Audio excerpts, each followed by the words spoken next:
Italy versus France গতকাল রাতে অনুষ্ঠিত হয় এবং এই ম্যাচটা আপনি যদি উইটনেস করে থাকবেন আপনি বুঝবেন ইতালিয়ান ফুটবল কিভাবে ব্যাক করেছে internationally. They outplayed France totally. ফ্রান্সে এত স্টার প্লেয়ার থাকা সত্ত্বেও Italy were superior to them. ইতালির হয়ে ভালো খেলেছেন এবং গোল করেছেন। ডিমার্কো গোল করেছেন প্রথম গোল ফার্স্ট হাফে এন্ড সেকেন্ড হাফে। রেসপেডোরি দুইটা গোল করেছেন। রেসপেডোরি হোয়াট এ ফুটবল প্লেয়ার ভাই। ওর ইন্টারন্যাশনাল ক্যারিয়ারটা এত ভালো যাচ্ছে recently. He is doing some crazy things. আপনি ইতালি আসলে কিসের জন্য বিখ্যাত?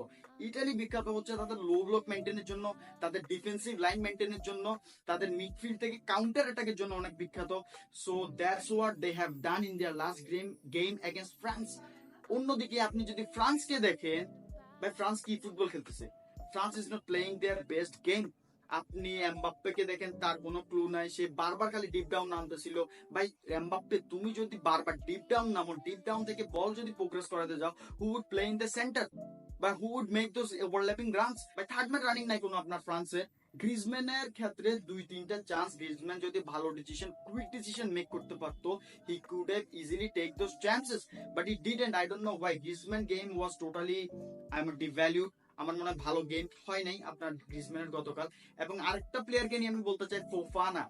ভাই ফোফানা এত ডুয়েলস কালকে লুজ করছে, গিভ অ্যাওয়ে করে দিছে আপনার ইটালিকে। মানে কি বলবো, মানে এত বাজে ফুটবল খেলছে ফোফানা। ভাই ওকে কেন খেলাচ্ছে আসলে আমি জানি না। যদিও জানি ও ভালো ফুটবল খেলে, আমার মনে হয় না Fofana played a good game last night. Didier Deschamps এর ডার্ক মোমেন্ট চলে এসেছে ইন্টারন্যাশনাল ফুটবলে, because France is totally losing their credibility, totally losing their fame. মানে আরেকটা কথা বলবো, আমি বুঝলাম না জুলস কুন্দে এত ভালো প্লেয়ার বার্সেলোনার হয়ে আগুন ঝরাইতেছে এবং ওর মতো প্লেয়ারকে আপনি বসায় রাখছেন। আমার মনে হয় গতকাল জুলস কুন্ডেকে স্টার্ট করানো উচিত ছিল, 100% স্টার্ট করানো উচিত ছিল। কেন স্টার্ট করেনি আমি জানি না। আরেকটা প্লেয়ারকে নিয়ে বলতে চাই আমি ইটালির, and he is none other than Bastoni. Man what an incredible defender he is. বাই ভাই আপনার চোখ রাখেন এই প্লেয়ারটার উপর, চোখ রাখেন Bastoni. He would be a great player, we would be a great defender in the future. I like his playing style. মানে ওর হোল্ডিং ক্যাপাবিলিটি যদি দেখেন, ও এমবাপ্পেকে ডিরেক্ট যাইতে দে নাই। হি জাস্ট মানে এমবাপ্পেকে জাস্ট ধরে রাখছিল লিটারি, যেভাবে রুডিগার আপনার হালান্ডকে ধরে রাখছিল চ্যাম্পিয়ন্স লিগের ফাইনালে, ওরকম এত ভালো ডিফেন্ডিং মেন্টালিটিও দেখাইছে। So Bastoni for me, he has some very good potential. So let's see what he will do. So এটাই ছিল ফ্রান্স এন্ড ইটালি, যেখানে ফ্রান্স হেরে যায় ইটালির কাছ থেকে 3-1 গোলে, and the game was totally amazing. So moving towards the second game, আজকে সকালে ব্রাজিলের খেলা দেখেছেন অবশ্যই, এবং ব্রাজিলের খেলা দেখে আপনার কি মনে হয়েছে আসলে আমি জানি না, but I totally feel embarrassed because Brazil didn't play it well. Though they have scored, Rodrigo একটা গোল করে, good goal, but apart from that I don't think that Brazil played a good game. কারণ ব্রাজিলের আপনি যদি দেখেন, they are not playing good football.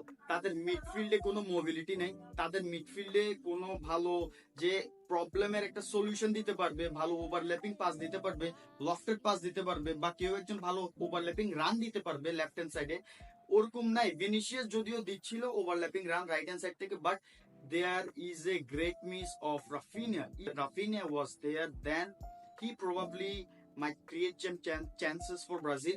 আমার মনে হয়, because রাফিনিয়ার যে ফর্মটা রয়েছে ইতিমধ্যে, he could have he could have been a great addition to the team. But currently if you see today's match, Brazil were totally shit according to me. আপনি ওদের বুইমারেস খেলতেছে, পাকেতে খেলতেছে মিডফিল্ডে, I don't know what are they trying to do. আমি জানি South American game অনেক physical হয়, but at this moment you need to make some changes, you need to make some quick decisions আমার মনে হয়। I don't know why পাকেতা and গুইমেরেস তারা মানে decision making এত লেট করতেছে। আমি দেখতেছি ভিনিসিয়াসও ওভারল্যাপিং রান দিচ্ছে ভালো, ভিনিসিয়াস রাইট হ্যান্ড সাইডে রান দিচ্ছিল কতগুলো, বাট আমি জানি না ডিসিশন মেকিং এ পাকেতা আর গুইমেরেস এত ভালো পাস দেওয়ার চান্স থাকা সত্ত্বেও they couldn't make those chances. I don't know why. মানে তাদের আপনি যদি দেখেন ডুয়েল জোনেও ডিফেন্ডিং এত ভালো করেছে এটাও বলা যাবে না, যদিও তারা গোল কনসিড করেনি, but they could have played a better game. আমি জানি না ওয়েন্ডেলের মতো প্লেয়ার, ওয়েন্ডেল পোর্টোতে খেলে, I know this guy Wendell midfield position, why don't you start the player? And where is fucking Gabriel Martinelli, Dorival Junior? Man, you need to look up those players, you need to look up those players, man. Without those tactical changes, you can do a lot of tactical changes. আমার মনে হয় না south American ফুটবলে কোনো tactically কোনো আপনি কিছু করতে পারবেন। আপনাকে অবশ্যই ফিজিক্যাল হইতে হবে, আপনাকে ডিসিশন মেকিং এ কুইক হইতে হবে, because without a quick decision maker I don't think আপনার সাউথ আমেরিকান ফুটবলে আপনি ভালো কিছু করতে পারবেন। আপনি আজকের ব্রাজিলের গেমটা যদি দেখেন, ইকুয়েডরের বিপক্ষে তারা 1-0 গোলে জিতে, তাও I think Brazil need to play some good football. ভাই রাফিনাকে ব্যাক করান, গ্যাব্রিয়েল মার্টিনেলিকে ব্যাক করান, আমি গ্যারান্টি দিয়ে বলতে পারবো ব্রাজিলের টিমের ছন্দটা ফিরে আসবে। They just need to have one or two of those matches যেখানে মানে তাদের কনফিডেন্স লেভেলটা বুস্ট করবে। সো আমার এই ক্ষেত্রে মনে হয় এই সিচুয়েশনে রাফিনাকে ব্যাক করানো উচিত, এট দ্য সেম টাইম মার্টিনেলিকেও ব্যাক করানো উচিত। Martinelli could be a good player in the midfield alongside Lucas Paqueta and Guimaraes. you can play, try at least try। আপনি আপনার স্টার প্লেয়ার গুলোকে বসায় রাখতেছেন আর আপনি খেলাইতেছেন, কোনো ছন্দ নাই, কোনো পাসিং অ্যাকুরেসি নাই, কিছুই নাই। why we watch this Brazil? This is not the Brazil that we want to watch. Though I am a Argentina fan, but I want Brazil to play good football, because without Argentina or Brazil, Uruguay, I don't think Colombia বলেন, I don't think south American ফুটবলে আর কোনো এত বড় team রয়েছে যারা মানে attraction create করতে পারে। So this is the Brazil and Ecuador game, where Brazil জিতে নেয় গেমটা আপনার 1-0 গোলে। এটাই ছিল total breakdown of two of the biggest game. আর যেটা আজকে সকালে হয়েছিল একটা ব্রাজিল ভার্সেস ইকুয়েডর, এবং আরেকটা গতকাল রাতে হয়েছিল, সেটা হচ্ছে France versus Italy. So this is that. If you like this video, don't forget to like, share and comment. Visca el Barça. PC.